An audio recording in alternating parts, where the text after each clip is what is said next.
All right, I have a great show today. I have with me Lieutenant Colonel Tony Shaffer, and we are going to be going over the truth that the mainstream media is not sharing with us in regards to Vladimir Putin, the Russian army, the Ukraine army, Zelensky, and much more. Thank you, Colonel, so much for being on today's show.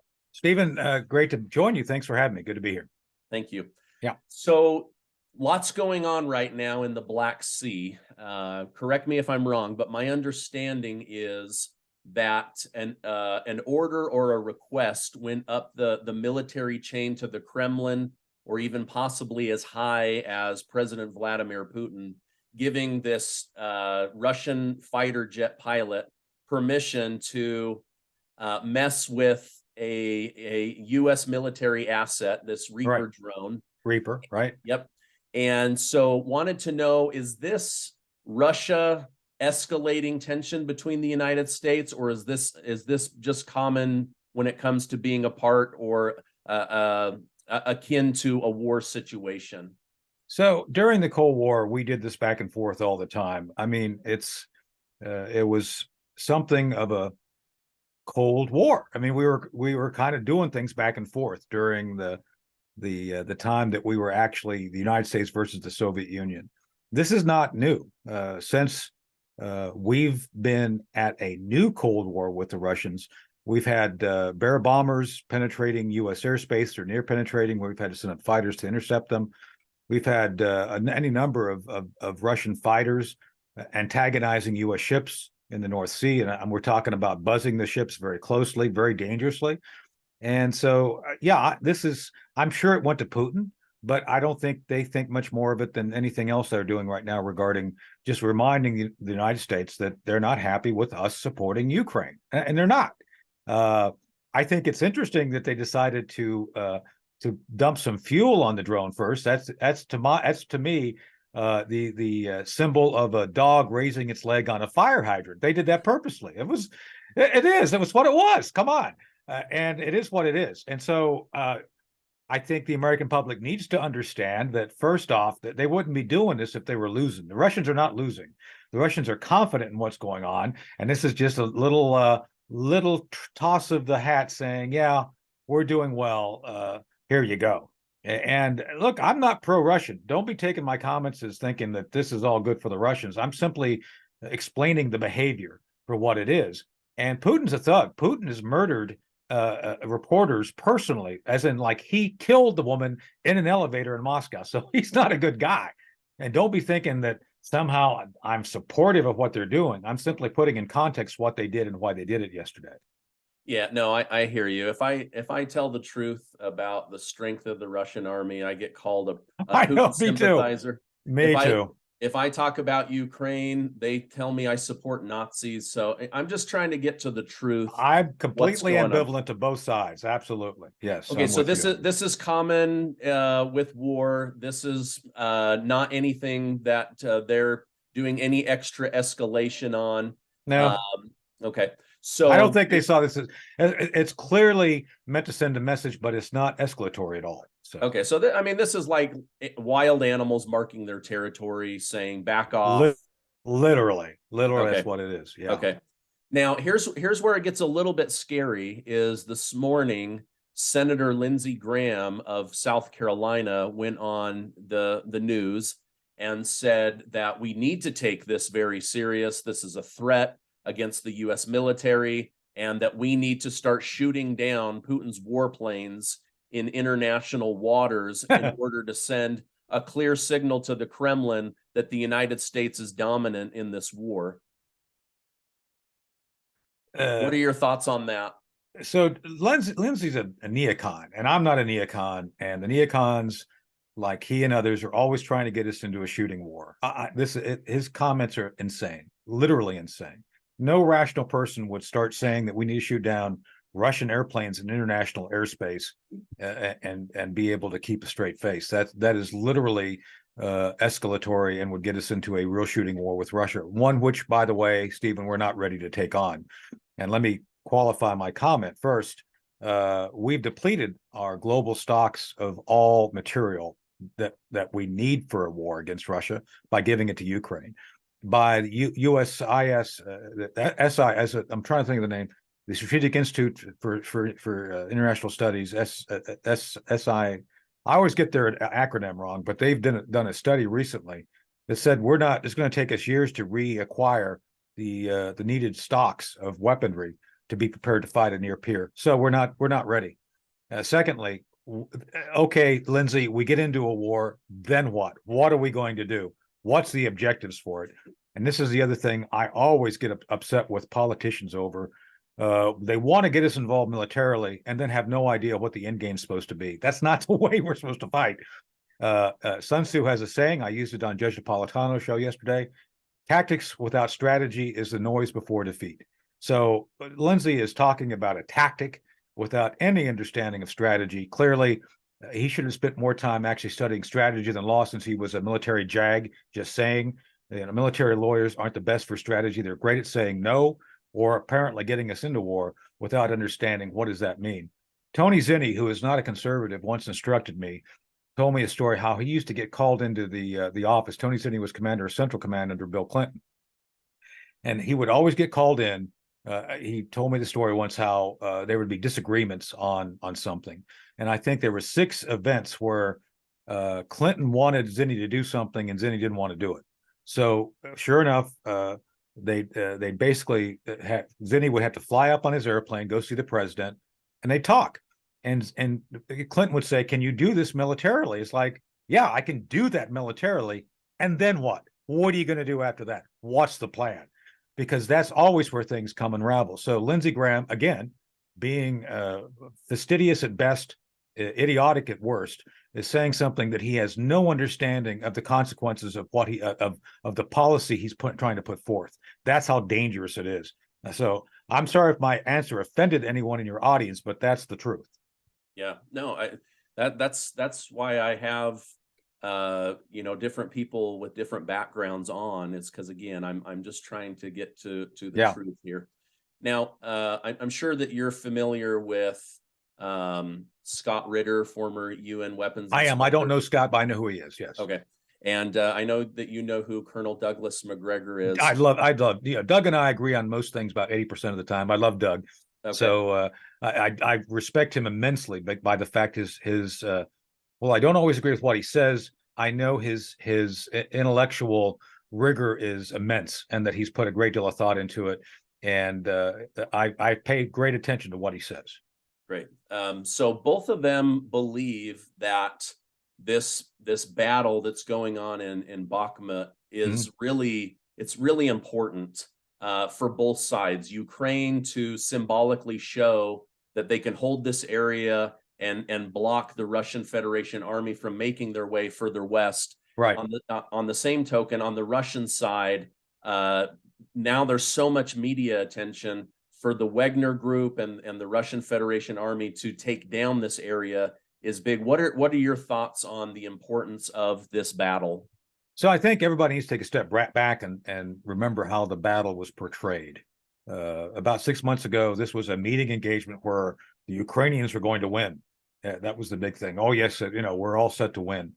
And they haven't, and they're not, because when you just simply look at the number of forces involved, the Russians have an order of magnitude forces more available. I mean, this is simply a numbers game, and I'm appalled by the media types in the West and politicians like Lindsey Graham ignoring the facts for what they are. They cheerlead for the Ukrainians, and I don't think that's helpful. That's not helpful to the Ukrainians. It's not helpful to the American public to understand what's going on. Bakhmut was never going to be an enduring victory for Ukraine. And the reason I'm saying that is because they don't have the numbers. A handful of Leopard tanks would show up on the battlefield, a handful of hand-me-downs from the EU and NATO does not make a cohesive, effective battle force that can take on Russian armies. I mean, we're talking about literally daily artillery duels that see 30,000 rounds shot from Russia and maybe 2,000 to 3,000 in return from Ukraine. It just doesn't make sense. And this is what drives me nuts, because no one's reported accurately. I've been in the media talking about this. I was on a while back on an Arab TV station. I can't remember which one.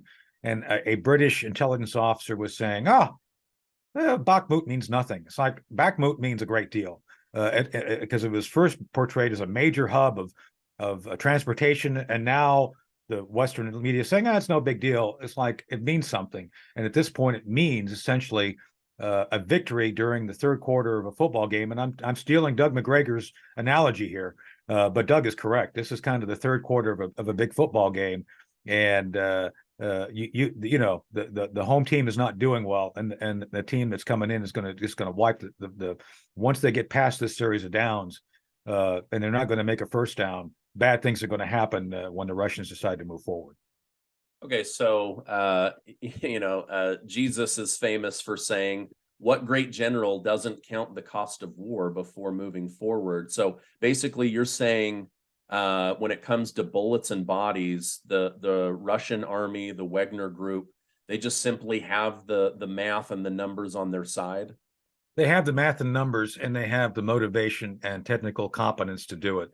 None of that exists on the Ukrainian side. Again, I don't mean to diminish the value and sacrifice and bravery of the Ukrainian soldiers, male, female, young and old. They've been doing an amazing job, but they are under trained, way under trained. They are under resourced. They have a lack of adequate tactical leadership that is not tied into a strategic plan. There is just I'm looking at the raw numbers. I'm looking at the facts, which I know is often inconvenient to our politicians and the media, but the facts simply tell me that the Ukrainians will not prevail in the fight for Bakhmut, nor will they prevail in the long-term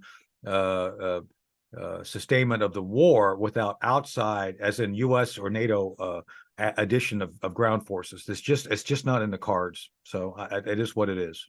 So from a strategy point, then would it make sense for them to then fall back, regroup, dig in, give a couple of days of building up artillery and ammunition, and then holding their ground again so Russia can't continue west? Or I think even go ahead. I don't think they can do that. I think that they've so badly attrited their forces and resources, they can't even do that. Because right now, Zelensky continues to throw uselessly, I might add, forces into the cauldron at Bakhmut. So those forces, which could actually be used for a fallback and second line, don't exist. I think once they are done at Bakhmut, once the Russians are done attriting the Ukrainian forces, it's Katie bar the door. They've got a free run to the Dnieper River. There's just virtually nothing that's going to be able to stop them, again, without outside interference or addition. I think that's what's going on right now. I think Biden wants to get us into the war because he wants to be seen as a FDR type wartime president for his reelection. I think that's a political angle, which is not popular, but I believe that's what motivates Biden at this point. And secondly, I think that certain members of the EU, not all, want to see a larger conflict because they want to have Ukraine serve as a gas station and resource station for the EU. And that's, to me, this is where Doug McGregor and I break down and separate on our assessment.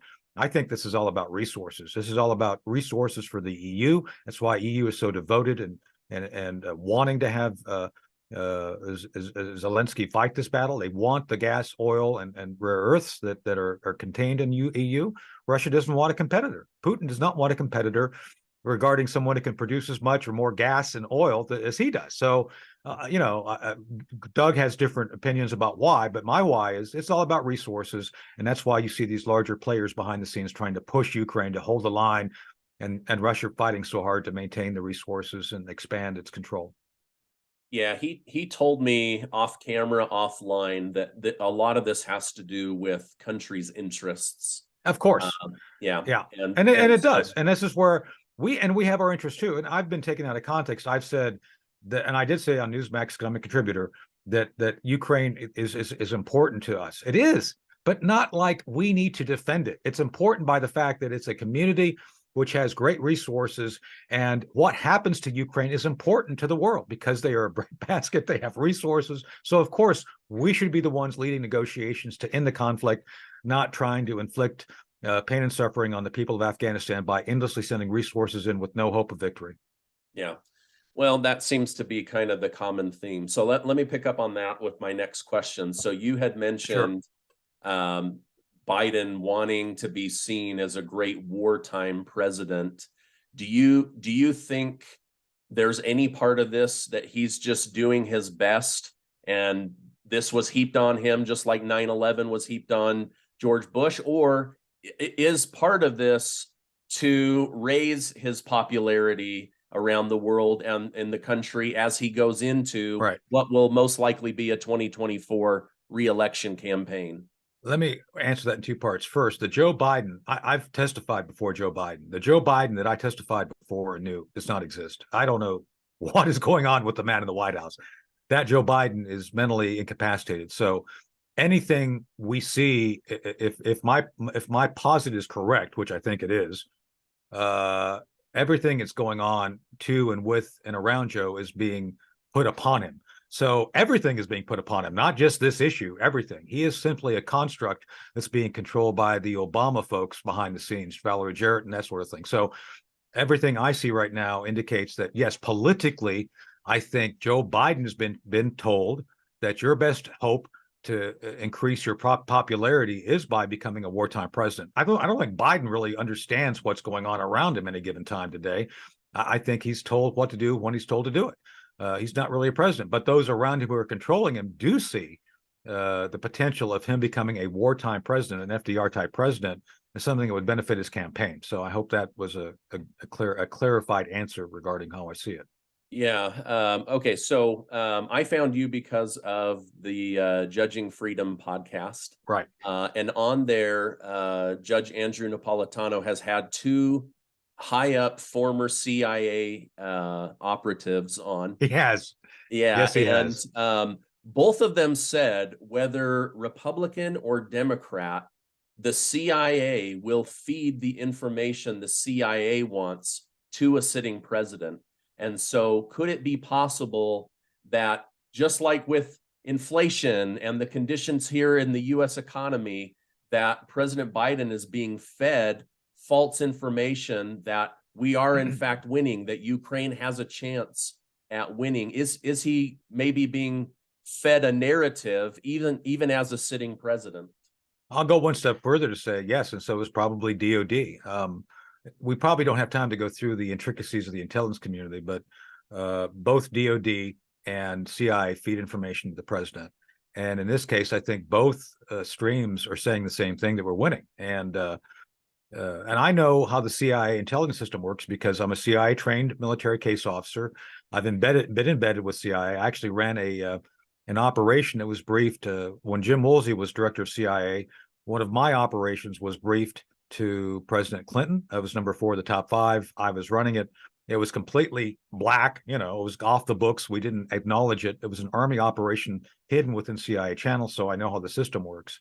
And I know from my experience, Stephen, that CIA will always brief what CIA believes is in CIA's interest. It has nothing to do with the truth. It has nothing to do with national security.